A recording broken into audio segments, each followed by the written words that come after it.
नमस्कार, आप देख रहे हैं पब्लिक सपोर्ट 24। में हूं आपके साथ प्रमोद कुमार। इस वक्त हमारी टीम आप पहुंची बिहार के सुपौल जिले के खोड़ियापट्टी पंचायत में। दोस्तों, बिहार में तो ऐसे अनेकों मुखिया हैं, लेकिन आज जिस मुखिया साहब को मिलाने हम जा रहे हैं, इनकी कृति ये है कि इनकी जब माँ का स्वर्गवास हुआ तो ये शांति भोज नहीं करके पंचायत में लाइब्रेरी दिया, पंचायत में आपको एम्बुलेंस दिया और अनेकों पौधारोपण करवाए, जिनकी कृति आज जो है पूरा बिहार जानता है। मैं बता दूं आपको, एक रोज का ढगोसला वाला भोज नहीं करके इन्होंने जो किया है लाइब्रेरी, उसी लाइब्रेरी हम लोग बैठे हैं जिसका नाम है लाखों देवी लाइब्रेरी। आइए जानते हैं सर की कहानी। और सर जो 2.25 साल में मुखिया का चुनाव हो गया है, बाकी सर जो है 22 वर्षों से मुखिया पद पे आसीन है। हम जानेंगे सर की जर्नी की कहानी इन्हीं की जुबानी। सर बहुत बहुत स्वागत है आपका। धन्यवाद। कैसे हैं सर आप? बहुत अच्छे, ठीक है। सर ये मन में कैसे ख्याल आया आपको कि एक दिन का भोज नहीं करके ढकोसला वाला कुछ ऐसा करे जिसकी कीर्तिमान जो है पूरा बिहार गूंजे? कैसे मन में ख्याल है आपको? देखिए, प्रत्येक इंसान को अपने बारे में और समाज के बारे में सोचना चाहिए। मैं जब अपने बारे में भी समाज के बारे में, मेरी माँ मरी तब नहीं, इससे पहले भी कई वर्षों से हम लोगों का एक अनवरत संघर्ष चल रहा है मृत्यु भोज के बहिष्कार का। जब हम इंसान है तो अपने जीवन के बारे में, समाज के बारे में सोचते हैं कि मृत्यु भोज से हमें कोई लाभ नहीं है। मनुवादियों के द्वारा हमें अपने मृतक परिवार को आर्थिक बोझ में डलवाने की नियति बन गई थी। माँ पिता भी बीमार हो तो उसके इलाज नहीं करवाते हैं, पानी मांगता है तो पानी नहीं देते, जब मर जाते हैं तो जमीन सुध भरना लगा के ब्याज पे रुपया लेकर। हम श्राद्ध में काफी आर्थिक तंगी हो जाते, कई जगह तो आत्महत्या करनी पड़ी लोगों। गांव में जो मरल है, मर्डर को अब मरल कहता है, जो सब मर्डर परिवार था ना, उसका विनाश की ओर जा रहा है। जो मेहनत करता है, जो पढ़ लिख लिया है, जो संविधान पर विश्वास करता है, वो आगे बढ़ रहा है। मेरी माँ जब मरी तो चूंकि मैं जिस वर्ग से आता हूँ ना, भोज का बड़ी प्राथमिकता यहाँ रहता है।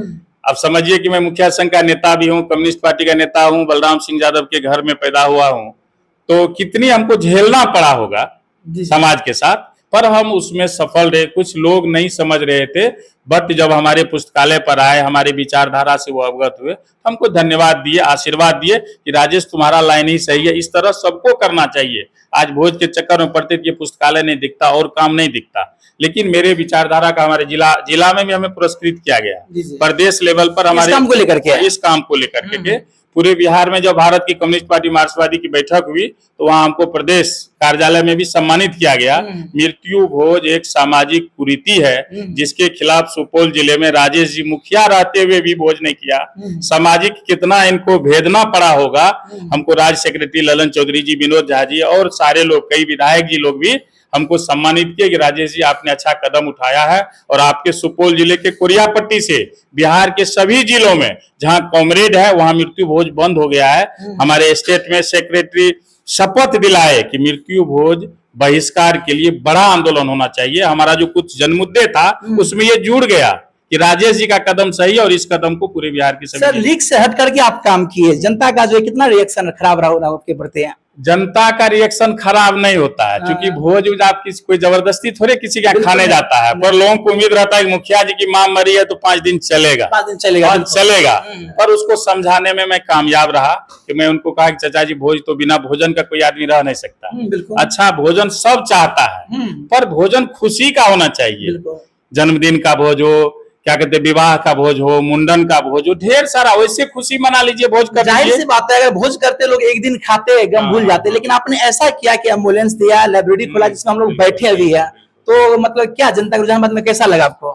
हमको अच्छा ही नहीं लगा। मधेपुरा मुखिया संघ का अध्यक्ष साहूगर जैसे पंचायत का मुकेश जी भी हमको वहां के बुला के कहा, डीएम साहब के सामने में कहा कि सर हम राजेश भैया से सीख लिए हैं, इनकी मां मरी तो भोज नहीं की। इसलिए मेरे दादाजी शत्रुघ्न बाबू बड़े शिक्षक थे, जिला मुखिया शिक्षक संघ के नेता थे, वो मरे तो हमको लगता है कि कई लाख रुपया खर्च होता, पर वो भी भोज नहीं किए, एम्बुलेंस दिए और समाज के लोगों के बीच कंबल वितरण किए, बर्तन वितरण किए, तो हमें खुशी मिली। और जहां जाता हूँ चर्चा होता है कि राजेश जी पहला कदम इस इलाके में उठाए, तो मुझे गौरव होता है कि हमसे, मतलब ये नहीं कहना चाहिए, पर लगता है कि हम एक अच्छा काम किए, नेक काम किए, जो मृत्यु भोज के बहिष्कार में आज भी अडिग हूँ। 4 साल हुआ है, किसी के यहाँ जाता हूँ तो भोज के दिन में पानी भी नहीं पीता हूँ। क्या बात है, पानी भी नहीं पीता। एक विधायक का चुनाव लड़ना उतना मुश्किल नहीं होता जितना मुश्किल होता है मुखिया का चुनाव लड़ना। लगातार आप तीसरी बार मुखिया, इससे पहले आप एक अध्यक्ष आप रहे हैं, कैसे सत्ता संभाल रहे हैं? देखिए पत्रकार जी, मैं बार बार कह रहा हूँ कि कम्युनिस्ट पार्टी में हूँ, मैं विधानसभा चुनाव भी लड़ा हूँ। मेरी पत्नी नीतू सिंह यादव पिछले दिन विधानसभा छतापुर से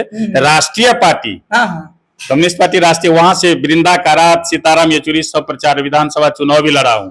नेशनल पार्टी के सपोर्ट से पिछले दिन लोकल निकाय एमएलसी का भी चुनाव नीतू सिंह यादव लड़ी है। चुनाव जीतो हारो से मतलब नहीं है, पर हमारा मकसद है पंचायत राज प्रतिनिधियों की अधिकार कर्तव्यों की लड़ाई को मजबूती से आगे तक ले जाऊं, और पूरे तीनों जिला में सभी पंचायत जाने का मुझे अवसर हुआ चुनाव लड़ने से। सभी लोगों से मिले, बहुत कुछ सीखे, पंचायत क्या है, पंचायत राज प्रतिनिधि क्या है, गांव का विकास क्या है, इसको गहराई से देखने का अनुभव प्राप्त हुआ। चुनाव नहीं लड़ते तो तेजस्वी यादव जी हमको फोन करते हैं कि राजेश जी आप महागठबंधन में है और चुनाव कैसे लड़ गए। हमने कहा तेजस्वी यादव जी जब उम्मीदवार आप तय कर रहे थे अजय सिंह को, तो सीपीएम वालों से आप विचार किया, गठबंधन की बैठक करके आप निर्णय लिया। हमने कहा कि मैं चुनाव नहीं जीत रहा हूं तेजस्वी जी, चुनाव अजय सिंह ही जीतेंगे, लेकिन यहाँ एमएलसी के नाम पे जो बबलू सिंह की पत्नी लगातार क्षेत्र में रही, सिर्फ बड़े लोगों के बस्ती में उनको सामुदायिक विकास भवन और दुर्गा मंदिर के बगल में शौचालय नजर आया। 5 साल वो रहा एमएलसी, कहीं गरीब दलित शोषित और सार्वजनिक जगह पर कहीं उनका काम आपको नहीं दिखेगा। जनता इस बात को समझा और परिवर्तन लाया। चुनाव हम भी लड़े, पर इसमें हम कामयाबी हासिल किए कि जो पिछले एमएलसी थे उनके क्रियाकलाप के खिलाफ हमने संघर्ष किया, अजय सिंह जी जीते। आप बिहार के मुखिया संघ के उपाध्यक्ष भी हैं, लेकिन कहना चाहेंगे कि वर्तमान हालात ये है कि जहां भी जाते हैं हम लोग क्षेत्र में, तो मुखिया लोग का ये कहना है कि कोई फंड नहीं है, कोई काम नहीं है, बेकार है मुखियागिरी करना। क्या कहेंगे उसको आप तो खुद अनुभव हमको बता रहे हैं, हम तो पुराने मुखिया तो अनुभव है ही, पर जो लोग जमीन बेच के चुनाव लड़ा, जो ब्याज पर पैसा लेके, जो मांस दारू बेच के लड़ा, तो उन लोगों के लिए बहुत परेशानी का विषय है। हम उस समय भी कहते थे कि भाई पैसा देकर चुनाव मत जीतो, इस बार कुछ होने जाने को नहीं है। नीतीश जी सामाजिक विज्ञान के बहुत बड़े प्रखर नेता है, उन्होंने ऐसा कड़ी लगा दिया है कि गांव का विकास भी नहीं होगा, मुखिया जी लोगों को फिर जो है कर्ज के बोझ में जाना पड़ेगा और वो आत्महत्या करके मरेगा, पंचायती राज की भ्रूण हत्या कर दिया है, गांव का विकास रोक दिया, कहीं भी कोई काम नहीं हो रहा है। पैसा है बस हमारे यहाँ 40 लाख रुपया, पर हम डर से काम नहीं कर रहे हैं। क्यों नहीं कर रहे हैं? 5700 रुपया ईंट मिलता है क्या? कहीं नहीं, 5200 रुपया गिट्टी मिलता है क्या? कहीं नहीं मिलता। 4200 रुपया छड़ मिलेगा क्या? मैं माइक पे कहना चाहता हूँ ये पागल सरकार को कि वर्तमान बाजार दर से आधी कीमत आप सेट किए हो, हम ईटा दब ले आते कहते ईटा 2 नंबर का है, चोरी करते हैं, शर्म नहीं आता? अगर ऐसी रणनीति रही तो कोई भी मुखिया अपने पंचायत को दुल्हन की तरह कैसे सजा पाएगा? मैं कहता हूं कि एक हलवाई को कह दे कि कल से परसों तक तुमको 3 क्विंटल जलेबी बनाना है और उसको खाने की छूट ना हो तो चुरा के खाएगा ना जलेबी? भूखे पेट जलेबी बनाएगा? वही चोरी तो वही करवाता है। एक बात कहिए, एक मुखिया जी सुबह गरीब हो कि अमीर हो, दलित हो कि बड़का बाबू साहब हो, बच्चा है कि नहीं उसको, भूख है कि नहीं उसको, परिवार है कि नहीं उसको, 2500 रुपया महीना आप उनको देते हैं। आप कहते हैं मुखिया जी ईमानदार क्यों नहीं? ये शर्म नहीं लगती सरकार को? अपना वेतन 2 लाख रुपया महीना, हम सुबह से शाम तक कोई मरा तो मुखिया जी, किसी के यहाँ शादी है तो मुखिया जी, किसी के यहाँ दूध घट गया तो मुखिया जी, किसी के यहाँ बाराती रुक गई तो मुखिया जी, किसी के यहाँ शराब पी के किसी को पीट दिया तो मुखिया जी, किसी कोई एमपी एमएलए जनता के बीच आते हैं क्या? कोई भी फंक्शन में आते हैं भोज खाने के लिए अच्छी व्यवस्था है तो ठीक है, ना तो सेंट लेकर चले जाते हैं। मुखिया जी सुबह से शाम तक गए, गांव में गरीब की बेटी की शादी कैसे होगा, गांव में गरीब के यहाँ भोज कैसे सफल होगा, गांव में गरीब के घर तक सड़क कैसे बनेगा, इस बात का सोच हम रखते हैं। इस बात लेके आप तो काफी आंदोलन किए, तो उसका कितना असर रहा होगा सरकार के प्रति? असर तो देखिए, गूंगी या बहरी सरकार को कितना हल्ला कीजिएगा, काने नहीं तो सुनाएगा क्या, लेकिन सुनाई देगा। आज जो लोकसभा चुनाव में 19 हेलीकॉप्टर एक तरफ, एगो हेलीकॉप्टर एक तरफ था, वो सुनाई का ही परिणाम है। बिहार के सारे पंचायत प्रतिनिधियों ने इस बात के गुस्सा का इजहार किया है। ये नहीं संभला चाचा जी को तो 2025 के चुनाव में चाचा जी को बिहार की पंचायत प्रतिनिधि पलटा देंगे, ये दावे के साथ मैं कह रहा हूं। चुनाव का 2.25 साल होने को है और अब तक में क्या क्या काम करके दिए हैं पंचायत में सर? 2.25 साल का हुआ। मैं पहले भी कहा कि टाइड अनटाइड करके 15वीं वित्त आयोग में योजना में हम लोग को योजना चयन करना होता है। बहुत ही आंशिक रूप से आदर्श उत्क्रमित उच्च विद्यालय राजगांव में बना है, क्योंकि मेरे पिताजी का खुला हुआ वो स्कूल है, इसलिए उसका गेट ग्रिल बाउंड्री स्कूल का भवन का जो है सौंदर्यीकरण देख रहे हैं, टाइल्स लगा हुआ, ये सब काम कर रहा हूँ। लगभग सभी विद्यालय को मैं 1 वर्ष के अंदर मंदिर जैसा बना दूंगा। जिस तरह मंदिर को लोग आस्था के रूप में देखते हैं, उस तरह गांव की लगभग सड़कें जो बिल्कुल खराब था तो मैं पथ निर्माण विभाग में भी जाता हूँ, जिला अनुश्रवण का भी मेंबर हूँ, अनुमंडल में भी अनुश्रवण समिति का मेंबर हूँ। अफसर लोगों के साथ हमारी पैठ है, उन लोगों से मिलजुल के पंचायत के लगभग सड़क को बना दिया हूँ। एक सड़क बहुत महत्वपूर्ण जो ब्लैक लिस्टेड था, ठेकेदार जेल में था, उसका भी टेंडर बरसात से पहले शुरू हो रहा है, वो भी काम हो जाएगा। छोटी गली नली योजना का दुश्मन नीतीश कुमार है, उन्होंने विकास को रोका है। गांव में बस्ती में थोड़ी सी सड़क वगैरह की जरूरत है। सबसे खराब स्थिति नल जल योजना का है, सुपर योजना। हाँ सुपर एकदम समझिए फलप वो योजना है। ग्राम पंचायत के पैसा को उसमें दे दिया, आधा पैसा मुख्यमंत्री जी चुनाव लड़ने के लिए ले लिए। अभी मुखिया जी बताइए, जो कूड़ा जो बन रहा है, कूड़ा रखने वाला जो बन रहा है, रूम बना 5 लाख की योजना है, क्या लगता है वो सफल हो पाएगा कि जिसमें कूड़ा रखा जाएगा वो खुद कूड़ादान बन जाएगा? नहीं, देखिए योजना खराब नहीं है। जी जी। स्वच्छता अभियान जी जी। महात्मा गांधी का देन है और मोदी जी का हम धन्यवाद देते हैं कि आपने शौचालय के क्षेत्र में और स्वच्छता के क्षेत्र में देश के लोगों को सफाई से रहने की आपने हम लोगों के माध्यम से आदत डालनी शुरू की। साफ और स्वच्छ हमको रहना चाहिए। उसमें लेबर जो है उसको नियमित तनख्वाह मिले तब ना वो करेंगे। 100 रुपया रोज में उकाता है, रोज कचरा उठाने के लिए। मैं भी 12 वार्ड में 12 दूना 24 कचरा वाले का प्रबंधन किया हूँ। तो मुश्किल वाली बात है। अधिक भाग गया पंजाब दिल्ली, 100 रुपया हम कैसे हमारा काम करेगा?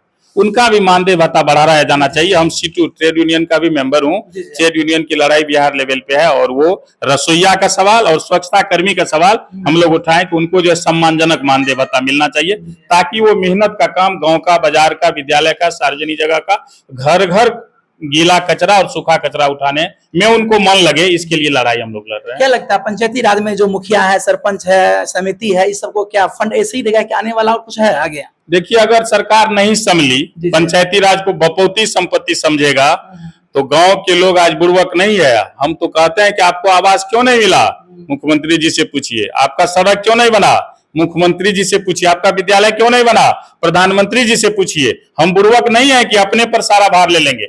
हम गांव की जनता को ऐसा जगह देंगे कि वो समझने लगेगा कि भारत सरकार और बिहार सरकार के गलत रवैये के कारण हमारा काम नहीं हुआ है। और जहां का मुखिया जी इस बात को नहीं समझेंगे, जनता को नहीं बता पाएंगे, तो मुखिया जी अपने बाप के घर से लाके आवाज देगा क्या? हमको बजट आएगा हम सबको देंगे। अब तो जनता का आना शुरू हो गया। हम लोग गाँव में कम जाना चाहते हैं, क्योंकि आम जनता तो वोट दिया है, वो तो हमसे लड़ेंगे कि सर हमारा काम भेले 2 साल भागे लिए। तो हम उनको बैठ के समझाते, उनका पानी पीते, कहते हैं भैया कि हम लोगों को उम्मीद थी कि 2024 में मोदी जी सबको छत का घर दे देगा, पर कुछ अंधभक्तों को लगता है कि अच्छा दिन आ गया है। तो कैसा अच्छा दिन है भाई? चले जाइए किराना की दुकान में, पता चल जाएगा। चले जाइए दवाई की दुकान में, जो सिटीजन 1 रुपया मिलता था आज 2 रुपया में मिलता है। क्या कुछ लोग उपयोग करता है दवाई का? क्या कि गरीब बीमार ज्यादा पड़ते हैं, पर उनको 5 किलो अनाज। प्रधानमंत्री जी जन औषधि जो खुले हैं मेडिसिन, क्या लगता है वो सफल नहीं हो पाएगा? उसकी काफी लेस है। योजना बहुत अच्छा है जी जी, पर वो खोल दिए हैं। क्या ठो गरीब जानते हैं कि सरकारी हॉस्पिटल में जांच का व्यवस्था है, सरकारी हॉस्पिटल इतने दवाई की व्यवस्था है? कितने लोगों को ये जानकारी है? क्या प्रयास कर रहे हैं? जन औषधि को हम जानते हैं, मोबाइल पे सर्च किए, पर चाहिए कि ब्लॉक लेवल पर एक विषयवार सभी मुखिया जी प्रतिनिधि को बुला के वीडियो साहब उसमें डॉक्टर रहते, प्रभारी रहेंगे, बताना चाहिए कि गांव में स्वास्थ्य विभाग में आम लोगों को लाभ देने के लिए ये योजना है, इसका लाभ लेनी चाहिए। जागरूकता की कमी है, लोग जन औषधि को नहीं जानते। सचमुच बहुत छूट है। त्रिवेणीगंज में खुला था रेफरल के बगल में, तो हम लोग उद्घाटन में गए थे, सांसद जी आए थे, पर ये 2 मिनट भी टाइम नहीं दिया कि हम जन औषधि को समझे और लोगों को समझाएं। MP साहब आए, फीता काटे, उनको फुर्सत कहाँ है गर्म में धूप में रहने का? वो ठंडा में जाके सो गए, नाश्ता लिए, चाय लिए, बाद बाकी कुछ समझ में नहीं किए कि योजना का क्या महत्व है। बिल्कुल सर, जाते जाते दर्शक को ये बताइए, आप जो एक अलग कीर्तिमान रचे अपने जिला में, जो कि माँ का स्वर्गवास होने पे भोज नहीं करके एक अलग कीर्तिमान रचे, इससे क्या लोग को असर पड़ा, लोग सुधरेंगे? देखिए, मैं कभी भी अपने जीवन में मुखिया नहीं समझा, मैं हमेशा स्वयं सेवक हूँ, वॉलेंटियर हूँ। जो एक स्वयं सेवक होगा उसको कभी पद की गरिमा का हमेशा ख्याल रहता है उसको। इसलिए मैं स्वयं सेवक हूँ, जीतूं हारूं, मैं चाय का दुकान नहीं चलाऊंगा, मैं हल चलाना नहीं जानता हूँ, किसान का बेटा हूँ, सब काम करता हूँ, पर एक कुशल सेवक हूँ। हॉल टाइमर जनता की सेवा करता हूँ, कमजोर वर्ग, दलित, पिछड़े और आज भी जो सरकार के विकास से दूर नजर आ रहे हैं उनको बताते हैं कि मुद्दे की बात कीजिए, मंदिर से काम नहीं चलेगा। मुद्दा आपका शिक्षा, स्वास्थ्य, रोजगार, घर, मकान, यही ना मुद्दा है। इस बात की जागरूकता फैलाता हूं। भारत के संविधान के मुताबिक भारत की करोड़ों अरबों संपत्ति पर हम भारतीयों का अधिकार है, उसका उपयोग मुट्ठी भर सामंती जुल्मी लोग, अंबानी अडानी लोग जियो और एयरटेल के नाम पे करते हैं। मैं उनको जगाता हूं कि भारत की संपत्ति भारतवासियों की है, न कि किसी का व्यक्तिगत बपोती संपत्ति है। उसकी रक्षा हमें करनी है, उस भारतीय संपत्ति को बचाना है। जो वर्षों पूर्व आजादी के बाद हमारी संपत्ति थी, वो आज कुछ लोगों की संपत्ति होने जा रही है। आज तो लोकतंत्र पे खतरा है, संविधान पे खतरा है। बार बार कहता है 400 पार, संविधान में सुधार। अरे क्या करोगे संविधान में सुधार? आप तो रिकॉर्ड दे रहा है कि 80 करोड़ लोगों को आप भोजन दे रहे हो, गरीबी कैसे खत्म हो गई? प्रधानमंत्री जी आप गवाह है कि 80 करोड़ लोगों को अनाज दे रहे हैं, भीख मांग के आपसे खा रहा है, तो कैसे वो धनी व्यक्ति हो गया? आप बताइए। 80 करोड़ लोगों का तो प्रधानमंत्री जी विदेश वाला रिपोर्ट किया है कि भारत का आत्मनिर्भर भारत बन गया, किसान अन्न पैदा करेगा। 80 करोड़ लोग जो आप दे रहे हैं, भोजन दे रहे हैं कि वोट लेने के लिए, तो लोग भी हमारे यहाँ दुख के साथ कहना पड़ रहा है कि वोट को भोजन से जोड़ रहा है। वोट को भोजन से नहीं जोड़ना चाहिए, वोट को जीवन से जोड़ना चाहिए। हमारा जीवन कैसे सुधार होगा, इस पे विचार करना चाहिए। 5 किलो अनाज आज के डेट में कुछ है क्या? क्या सब अनाज बंद हो जाएगा तो लोग मर जाएगा? अब नहीं मरेगा। लोगों को ज्ञान हो गया पैसा कमाने की, उसको रोजगार चाहिए। सरकार कहा था पलायन रोकेंगे, आज देखिए हमारे सुपौल का लेबर कहां कहां देश के अन्य क्षेत्रों में मरता है, उसको आने की फुर्सत नहीं होती। हमारी सरकार को फुर्सत नहीं है। कोरोना काल में आपका जांच हो गया ना, कितना पर्दाफाश हो गया कि आपके बिहार का बेटी, वो पहले तो मर्द लोग जाते थे, अब तो हमारी मां बहनें भी पंजाब दिल्ली हरियाणा इज्जत को दांव पर रख के कमाना शुरू कर दी है। शर्म होनी चाहिए हमारे देश के प्रधानमंत्री मुख्यमंत्री जी को कि आजादी के इतने दिनों बाद भी आज एक मक्का उत्पादक क्षेत्र में जूट उत्पादक मिल की आप व्यवस्था नहीं किया, बैजनाथपुर पेपर मिल चालू नहीं किया। हम भारत सरकार को पूछना चाहते हैं कि बहुत मजबूत, ठीक है 400 के पार हो जाइए, आप कितने फैक्ट्रियां खोले, कितने लोगों को रोजगार दिए? तो क्या लगता है इस बार 400 पार नहीं हो पाएगा? देखिए जब तक धर्म और जाति के नाम पे वोट होगा, कुछ कहना मुश्किल है। हम जब 2 करोड़ लोगों के, मोदी जी को हम कहते हैं कि 2014 में जो आपने जो भाषण दिया था, हम लोग प्रभावित थे कि अच्छे प्रधानमंत्री मिले हैं, अच्छा दिन आ जाएगा, काले धन का हम भी हिस्सेदार हो जाएंगे। पर 2014 में बोले, 2019 में बोले, मंदिर के सिवाय एक भी बात तो बोलेंगे ना कि ये काम हमने कर दिया। धारा 370, 3 तलाक, अनेकों ऐसे काम है। मुखिया एक बात बताइए, उससे हमारी भूख नहीं खत्म होगी। हमारा देश तो गौरवान्वित होगा ना। क्या बात गौरवान्वित होगा? एक बात का हम भूखे हैं सवेरे से। चलिए जाते बढ़िया बात की अच्छा लगेगा। जाते हम चाहेंगे कि आप मुखिया संघ के उपाध्यक्ष हैं बिहार के, हम चाहेंगे मुखिया को क्या संदेश देना चाहेंगे? क्योंकि जो भी मुखिया है काफी मतलब बहुत फ्रस्ट्रेट हो चुके हैं, उनको क्या अपील करना चाहेंगे, क्या संदेश रहेगा आपका? बिहार के सभी पद पर जीते हुए पंचायत प्रतिनिधि भाइयों से कहना चाहते हैं कि सरकार की क्या मंशा है गांव के विकास के लिए, पंचायत प्रतिनिधियों के लिए। 2 वर्ष में हम आप समझ गए। आइए एकजुट होकर, जो शपथ ग्रहण में शपथ लिए थे जीतने के बाद, गांव का सर्वांगीण विकास करेंगे। उस गांव के सर्वांगीण विकास को जिस सरकार ने रोका है, उस सरकार को गांव में घुसने से रोकने के लिए 2025 की तैयारी करें। और पंचायत प्रतिनिधि के विरोध के बाद बिहार सरकार को यह महसूस हो कि सचमुच गांव का असली सेवक और सिपाही कोई है तो ग्राम पंचायत का प्रतिनिधि है। वो चाहे जिला परिषद सदस्य हो, पंचायत समिति सदस्य हो, माननीय मुखिया जी हो, माननीय सरपंच जी हो, माननीय हमारे सदस्य और समिति जी हो, वो गांव की बागडोर की रक्षा करने का शपथ लिया था। और आज वो भूल जाए तो मैं समझता हूं कि 5 वर्ष के बाद पूछे जनता हमसे हिसाब लेगी और हम उनको बताएंगे जो मूलभूत समस्याएं हैं। चलिए बहुत बहुत धन्यवाद समय देने के लिए आपका। ठीक, धन्यवाद आपको। तो ये थे मेरे साथ मुखिया जी, जिनको आपने सुना, जो कि हर सवालों का जवाब बेबाकी से दिया और एक कीर्तिमान ये रचा। इनके कीर्तिमान से आप कितना सहमत है, इनकी बातों से आप कितना सहमत है, अपना राय कमेंट करके हमें बताएं। और आप देखते रहे पब्लिक सपोर्ट 24 में। प्रमोद कुमार, धन्यवाद, जय हिंद। अच्छा